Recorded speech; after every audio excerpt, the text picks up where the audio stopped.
নমস্কার বন্ধুরা, আশা করি তোমরা সবাই ভালো আছো। আজকে আমি আটা দিয়ে কেক বানাবো। তা আমি কি নিয়েছি দেখো। চিনি নিয়েছি, সাদা তেল নিয়েছি, আর এই কাপের মাপে আমি 3 কাপ আটা নেব। 2টো ডিম, কাজু, কিশমিশ আর চেরি ফল। আর যখন আমি আস্তে আস্তে কেকটা বানাবো তখন আমি অল্প দুধ দেব। তা আমি এবার শুরু করছি, তোমরা দেখো। তেল আমি ঢেলে নিয়েছি, এবার আমি চিনিটা মেশাচ্ছি।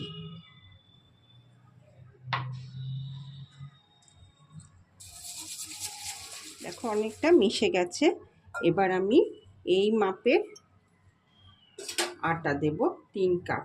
প্রথমে অল্প অল্প করে আটা মেশাবো, তাই প্রথমে আমি অল্প অল্প মেশাচ্ছি, কারণ একবারে দিলে ভালো করে মেশানো যাবে না।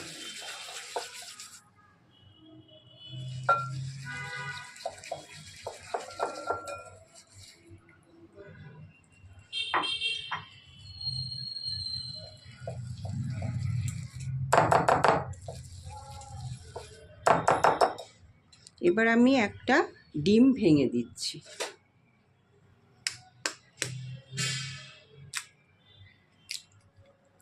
একটা ডিম ভাঙলাম। এবার এটা দিয়ে একটু ভালো করে মেশাচ্ছি, তারপরে আস্তে আস্তে আটাটা আরেকটু দেব।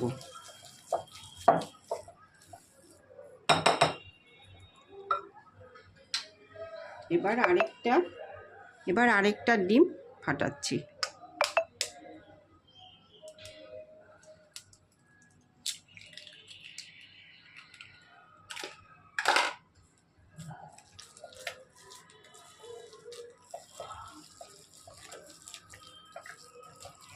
এবার এটা একটুখানি ভালো করে মিশিয়ে নিচ্ছি।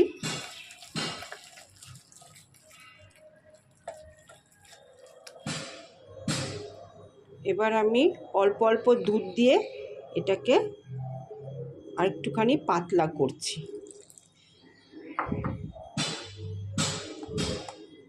এটাকে অ্যান্টি ক্লকওয়াইজ করতে হবে।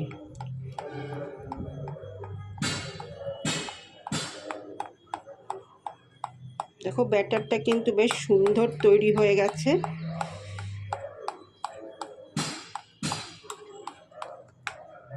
দেখো সুন্দর হয়েছে, বেশি ভারীও না বেশি হালকাও না।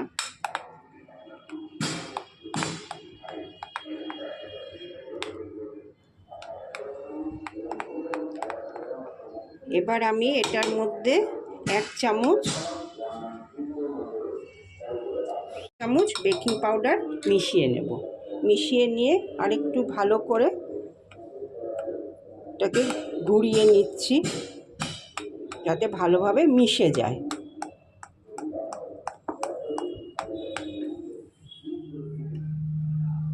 দশ মিনিট রেস্টে রাখার পর আবার একটু ভালো করে মিশিয়ে নিচ্ছি।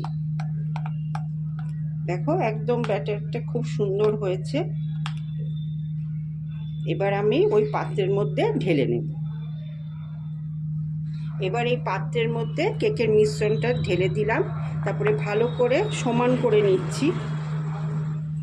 আচ্ছা, এবার এর ওপরে এই জিনিসগুলো দিয়ে দেব। এই চেরিগুলো দিয়ে দিচ্ছি,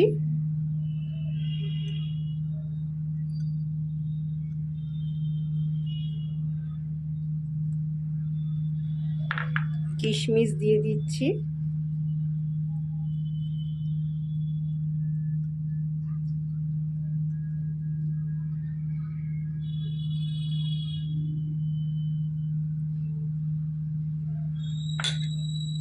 এবার কাজু বাদামগুলো দিচ্ছি।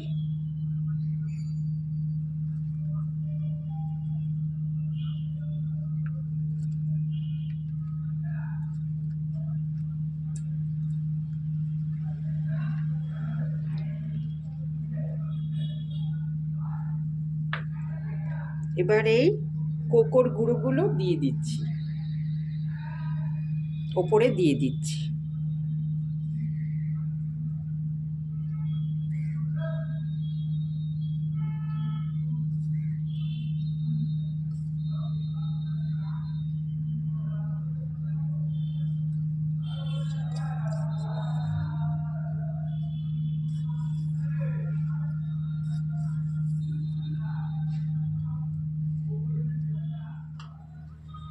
গ্যাসটা অন করে দিয়েছি আর এই কড়াইয়ের মধ্যে এটা বসিয়ে দিয়েছি। এবার এটা এখানটায় বসিয়ে দিলাম। এটা তাও হতে তোমার 50 থেকে 55 মিনিট লাগবে। আর উপরে একটা আমি ঢাকা দিয়ে দিচ্ছি।